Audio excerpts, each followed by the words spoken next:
Hey guys, today I'm going to tell you how to fix this sound is not raw license for commercial use on TikTok. If you're using TikTok and you're facing the issue that the song you want to shoot is not licensed for the commercial use, so let's see some possible fixes for this. So there's a very simple way. You just have to try to switch from a business account to a personal account. Because if you're using a business account, so you're restricted to a commercial use library or commercial music library. Now to fix this issue, just go to your TikTok app and just tap on your profile option at the bottom right, then tap on three horizontal lines at the top right, tap on settings and privacy, select account from here.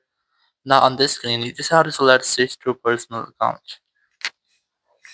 Then tap on switch anyway, and once you have done, your account will be switched to a personal account. Now just close your app and then reopen it. Or you can also try to update your apps. You go to your app store or the Play Store. Here search for TikTok, and you just have to make sure that you haven't done anything complete for your TikTok app. If you find, just try to update your app. So after updating, your issue will be fixed and you will not get the issue again. Thank you very much for watching the video. Until next video, bye bye.